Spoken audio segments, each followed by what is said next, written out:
Congratulations on your new book, which I do have next to me. So this is actually a I love the color. It's such a nice color. Because It's my favorite color.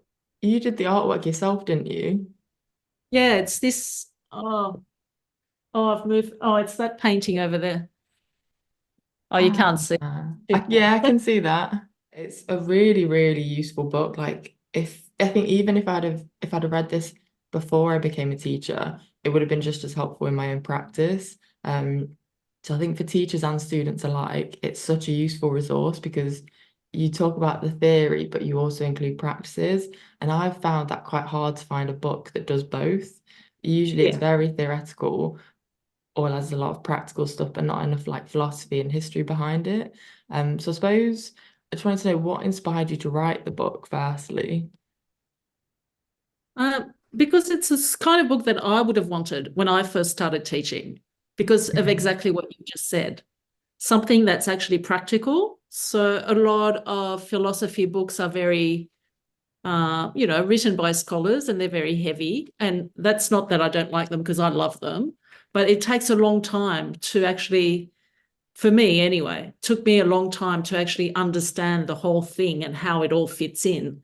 And it's like if I'd had a book like this, it would have been so much easier. It would have saved me so much time trying to piece all these things together, written by a yoga teacher for yoga teachers in the same kind of language. So that was the impetus. I felt like there was a gap there. The other thing is I work with a lot of yoga teachers. I find a lot of yoga teachers are only really aware of the Yoga Sutras in any kind of depth, and they're not quite often aware of the other philosophies, and that's quite problematic, I think. Mm. Um, I wanted to put that forward as well, even though I have written about the sutras, of course, because they're very important, but it's not the be all and end all of yoga philosophy. And I think there's a lot of misconception about that. And that's because that's what's taught in yoga teacher trainings. It's not of anyone's fault. It's just, of course, you get taught a certain thing and that's what you go with. And it's just a bit limiting if that's all that you're aware of in terms of philosophy. And also Mm. might not suit your particular constitution, as I've kind of tried to explain in this book. Like there's lots of different traditions to look into, but find the one that really, gets you going, the one that you just go, oh, yeah, I really like that. Because then you're much more likely to really get into it deeper and really inform your own practice. And that will change. So it's good to be Mm. aware of everything that's available, I think. Why do you think that the Yoga Sutras is the philosophy or the one yogic text that has really sort of been focused on and is popular and known about? Yoga Sutras is a systematic text. So it's Mm. like step one, step two, step three. Westerners love that, you know. Mm. Give me the answer. It's like self-help is based on that whole 1, 2, 3, 4 equals. Even though I don't think that's probably what Patanjali meant because it's much deeper, but it's also with the Yoga Sutras, everyone focuses on the eight limbs of yoga, thinking that's the be all and end all of the Yoga Sutras, which is not. It's a lot more involved than that. That's just the second chapter. So I think the systematic aspect of it. Mm. Also, the Yoga Sutras are the renowned text of classical yoga. So it's important in the history of yoga because it represents that whole phase, if you like. So those are some of the reasons. Yeah, I don't know. There might be other things that I haven't thought of. If you could summarize Tantra yoga, as hard as that probably is in a short, few sentences, how would you summarize it? I suppose the great thing about Tantra is it's designed for householders. It's designed for people like you and me. It's designed for women and lower caste people. Before that, yoga was for priests. It was for elite. It was only certain men uh, were entitled to know this knowledge. So it's very democratic in that sense. And Tantra is all based around the divine Shakti energy. So it's all about this idea that there's divine energy in all of us, in our bodies, in our minds, in our thoughts, and there's nothing wrong with our bodies and our minds and our thoughts. And some yogic traditions would tell you that, you know, the body is kind of bad and you need to transcend the body to get into Purusha, into consciousness. And there's that separation. So that's where we get the dual and non-dual kind of philosophies. But I suppose Tantra for me, I think of it as a very feminine. It has a very feminine energy because it's inclusive. Although, having said that, there are some tantric traditions that are very secretive. You need to be initiated to know what's going on, and there's all that. So, you know, but in its essence, it's about inclusion and working with the subtle body, of course. So the chakras, and then there's a lot of mantras. There's a lot of worship of the goddess. So all those kinds of beautiful stories, which, you know, have a certain different way of looking, you know, like there's the stories, there's the chanting, you know, it has that feminine, I think, energy, which suits a lot of people rather than something that's very stoic and you must still your mind and don't flinch and, you know, that very, what might be regarded as masculine energy. Yeah, So, yeah. I would say because I started with Patanjali's kind of method and meditation, particularly, like starting with focus and then going into meditative absorption and, you know, like working towards that. And it worked for me for a while and then it just felt kind of empty. Like there was just it because like you say, it doesn't have that kind of like there's not really an element of like stories and symbols and things like that. It is purely like focusing your mind and then kind of getting rid of the you know the misconceptions and sort of like purifying your mind almost to see more clearly. But then for me, I felt like it then felt a bit empty, like there was just not really much um yeah, and the bodily connection I feel like was missing in my meditation system. Um, but maybe, you know, I'm sure the Yoga Sutras can be interpreted in different ways, and I'm sure not everyone's experience is the same as mine. But yeah, and there's so many different practices in yoga and different systems, and everyone will gravitate towards a different thing. yeah. I think that's really the point. It's not like this is better than that or whatever.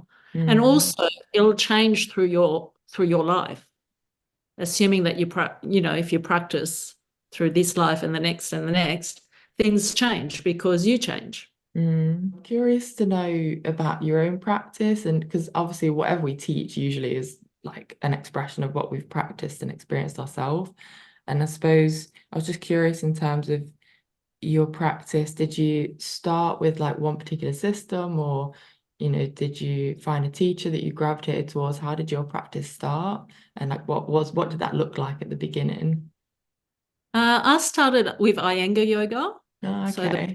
yoga Iyengar, which is very strict. Mm, Uh, you know, very alignment focused, and things are done this way and no other way.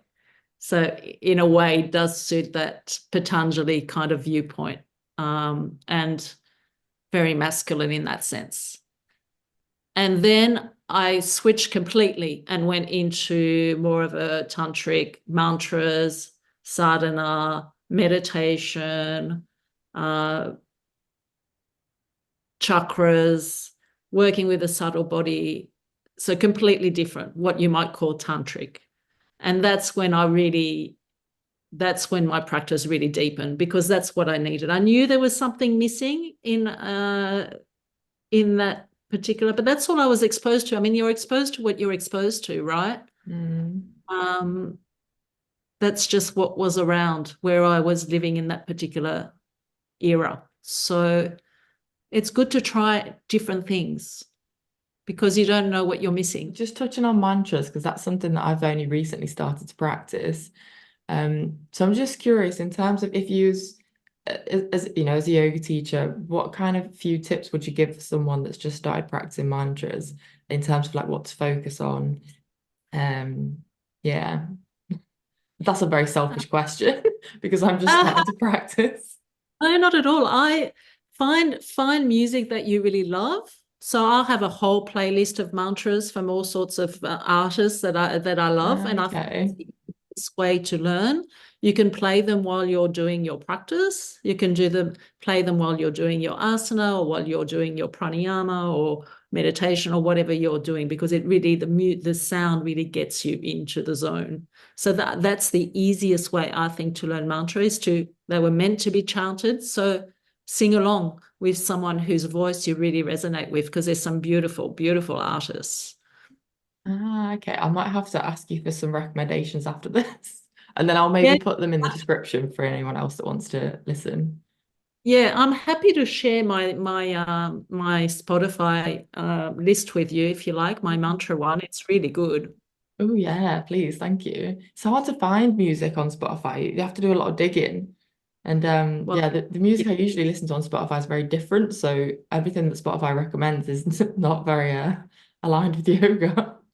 oh yeah, no, mine's all mantras. That's all I get. Right, you're a good person to come to then. Just Yeah. going back to the book itself, curious, how was the book writing experience? Because I can imagine like that's hard to balance with other things like yoga teaching and then running your social media accounts and everything else like that goes on in life. So how was the actual book writing experience? Yeah, well, I definitely had to make room for it. And Mm. the way that I do things is by little bits, but all the time. So just like my meditation practice, I meditate every day. I write every day. I paint every day. You know, the things Mm. that are important to me, I do every day, even if it's not for hours on end. So it would depend. But I gave up social media to write my book. So last year, I was, well, I mean, I did some social media, but it was quick and easy. I didn't do anything. I didn't do any reels. I didn't do any particular, I was just rehashing old stuff just to keep my account kind of just bubbling along. But Mm. I did yeah, that time was taken up with writing instead, and I don't have a TV. So you give up stuff. You give up stuff Mm. to give yourself extra time. Yeah. Yeah, although I have to admit sometimes I am guilty of watching a trash TV show. Yeah. Well, you're allowed your sweets. You're allowed to sweets.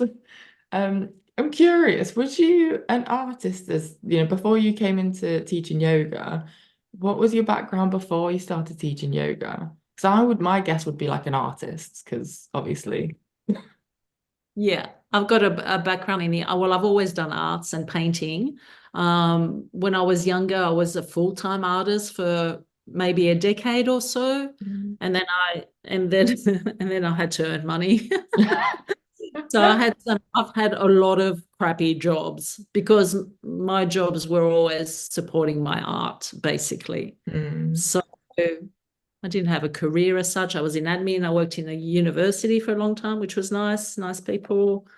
But yeah, that didn't, I mean, having an office job was never going to work for me. I'm not that kind of person, but I did it when I had to do it, and I was good Yeah. at it, quite organized. So there's lots of things that I can do if I have to do them. But if I have a choice, I want to be writing, I want to be painting, I want to be doing yoga, I want to do the things that feed my soul. And, Yeah. that's not always possible. Sometimes you have to make sacrifices. How do you think teaching yoga has changed, since you started teaching into now? Um, and like the influence of social media on that? Because I mean, I've only ever taught with social media around. Yeah. It was a completely different world, Abbie. I mean, it was like you used to practice in people's lounge rooms and in church halls and at the community hall. We didn't have like all these fancy boutique yoga studios, which by the way, I love, but didn't have that kind of culture. There was no social media. So there wasn't anything like, I mean, yoga teachers spend all their time taking photos, right, and promoting their stuff. There was none of that. So, but having said that, not a lot of people taught full time as a Mm. career back then. It was just something that you did, on weekends, or it wasn't. Ah, So, okay. So it's become more yeah, of a profession now, or like a career where it wasn't before. yeah, that's pretty recent. That came with the 200-hour yoga teacher trainings. Before that, there was no such thing. Before that, you used to basically you'd learn with your teacher and you'd be with that teacher for years and years until you were kind of ready to teach. So there was Mm. no certification until fairly, I don't know, maybe in the 90s or something. I don't know exactly when that came into be. I think in the 90s, look it up. But yeah, so everything changed when, and of course, social media, online yoga, and then of course the pandemic when everybody went online. So that was a huge change. So it's always changing. And then a lot of yoga studios are no longer running since the pandemic, and now yoga's part of like the gym culture. So, it's Mm. changing again. And Yeah, it's interesting to hear that from you because yeah, I feel I haven't taught yoga as long, so it's interesting to hear the history and how it's changed. I always just assumed that yoga had always been like a career or a profession, but yeah, it's quite recent actually. Interesting. It seems like you've traveled around quite a bit. I remember reading your email about when you went to Bali and you put your experience of yoga there. I'm just curious to hear more about that because I've not been outside of Europe, so I'm fascinated to hear that. I'd love to, in a few years, I definitely want to travel more, see, different cultures and explore different areas, but it's just not been either feasible or practical for me so far. So I'm curious to know your experience of yoga in different areas, like how it changes, where's been your favorite place to practice, if there is one. yeah, I do love Bali because, well, it's in Australia, everyone goes to Bali. It's kind of like our backyard. But there's a big yoga culture in Bali because it's a Hindu country. So they have a lot of rituals. It's beautiful. They're very, very much into rituals, and it's everywhere that you go. And I suppose Bali is an easy Hindu experience compared to India. So India's Mm. amazing, but it's quite heavy going. Whereas Bali's, everyone's lovely and kind, and it's easy. So I would say go to Bali Start with first. Bali first. That's Start a with good, Bali. okay. That's a good tip Start because with Bali I was because that's, thinking go to India first, but you may have swayed me to do Bali first, then India. yeah, do Bali first, then southern India. Southern India is much easier than northern India because there's a lot less people, it's less crowded, and people are a lot more relaxed. And then when you're ready, Then you go dive in deep. I mean, India's amazing, but it's hard work. I would never, I don't actually recommend India to people because I think India's a calling. It calls Mm, you, and you go, okay. and then you Yeah. go, and then you get there and you think, what am I doing here? And then you come back completely transformed. And then it takes you years to recover, and then you go again. Sounds like you're And speaking from experience. the last time I was there, I've recovered from the last time. I'm going back this year. But yeah, it takes a while to recover. It's funny because I've read quite a lot of accounts of people's experiences in India, and I always am curious as to how they come across these like the rishis and the gurus. Like, are they just around? Like, do you go seeking them? Like, how does an You'll encounter find, happen? yeah, no, you'll find them. Don't worry. There's plenty of them. Okay, I mean, interesting. India's amazing. The cult, I mean, the rituals, everything, the spirituality is just in life. You can't escape it. So it's everywhere, the temples and everything. So it's amazing. It's great. Like, but yeah, yeah. Have you been to England before? And have you experienced yoga in England? No, I've been to London, but I didn't do yoga there.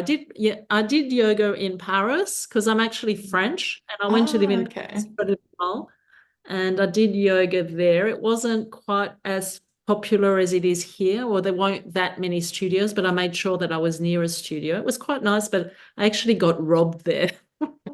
Yeah, people robbed my money out of the locker. Like that would never happen here, like not in a yoga studio. So yeah, I learned my Oh, it was lesson. in a yoga studio. Yes. Oh my God. It Oh, was a lot that's of money awful. too. I've just been to the ATM. I think it was like 500 euros or something. Oh. Yeah. That's annoying because it's one of those places you think you can trust people, Yeah, except in Paris. except in Paris. Coming back to your own yoga practice, because I love hearing people's stories about their own practice and experiences.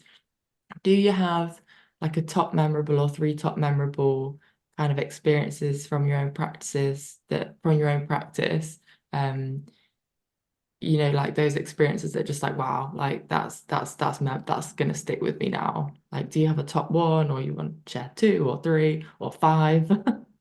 I have a top one and maybe two. My top one was in 2010. So before 2010, I'd been practicing yoga for a long time, but I could never meditate. And Mm. I didn't even try to meditate because I had such an overactive mind. And we hear people say this all the time. I can't meditate because I think too much, blah, blah, blah. It's actually everyone's like that. But when Yeah. it's happening to you, you think that it's just you, right? You think it's just you, that you're somehow special. So I'm so weird. So asana, I've been doing forever and loved it, but meditation, shavasana, forget it. So I just lie there and I think about the next thing. And Mm. I didn't even bother. I didn't even bother with shavasana because I thought that, well, that's not for me. But then one day in 2010, a lot was going on. A lot was going on for me. I was not in a good state. And I just had this experience of complete release or a samadhi kind of experience, which lasted not very long, but it was very powerful. And from that moment on, I've meditated every day of my life. And that's when I thought, all right.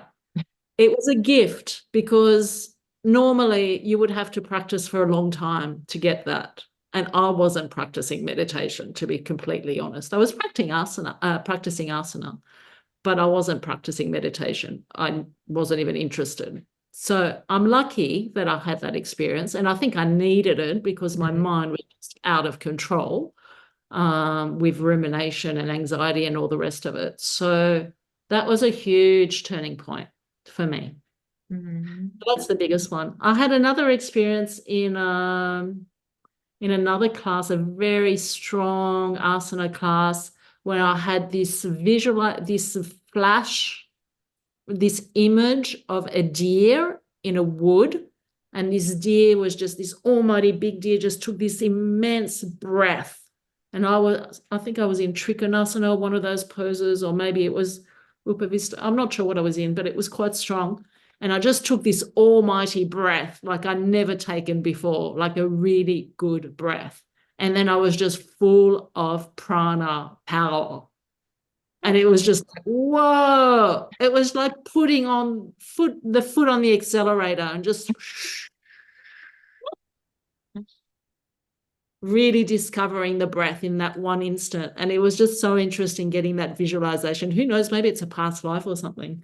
But it Heck was like, yeah. whoa, that's how you breathe. I thought I was breathing all these years of inhale, exhale, Ujjayana, Uddiyana bandhas and all the rest of it, Ujjayi breath, Nadi Shana, all the stuff. No, it was just that one.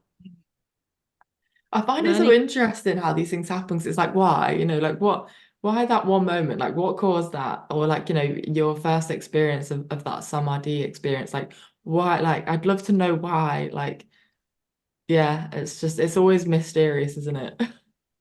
yeah, I think maybe you just practice and you think that nothing's happened. You're kind of like on a plateau, but you are actually, yoga accumulates, even though because it's small accumulations, you might not notice. And then all Mm. of a sudden have this little leap Yeah, just when you start to give up and lose faith.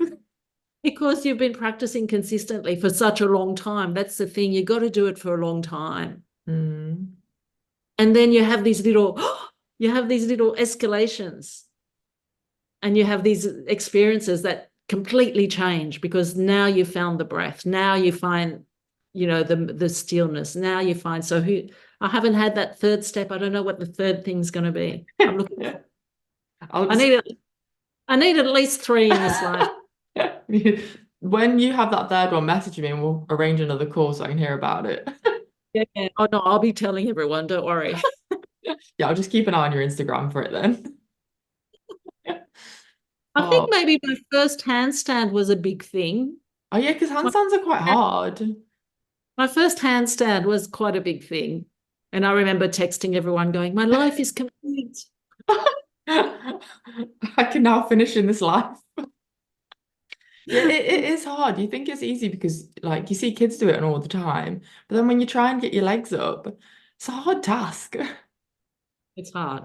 And I don't have the shape for a handstand because I'm pear-shaped. Hip, Okay. the hip. If you're straight up and down, people that are straight up and down do it a lot easier.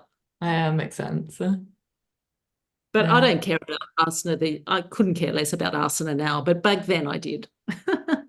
Yeah, that's the one thing I not struggle with, but when I say I'm practicing yoga, people assume I'm like doing asana every day. So they think I can do all these like crazy like handstands and contortionist things. And I'm like, no, I just sit and meditate. Or That's yeah, right. it's very different to what people like expect. Well, thank you very much for your time and letting me question you and talk to you about yoga. I love talking about it and I don't get to do it often enough. So I've really enjoyed myself. Thank you. Thanks, Abbie. Great to see you. Yeah, it's nice to see you too. And I will include a link to your book in the description below. Highly recommend, one of the best yoga books I've read personally. Will there be a second one? Yeah, I'm writing another one. Ah, Yeah, I'm writing another one. nice. Okay. Chat number two when that comes out. Cool. Well, thank you very much, and hope you have a good rest of the evening and nice sleep when it's bedtime. Thank you very much. Speak to you soon. Bye. Bye.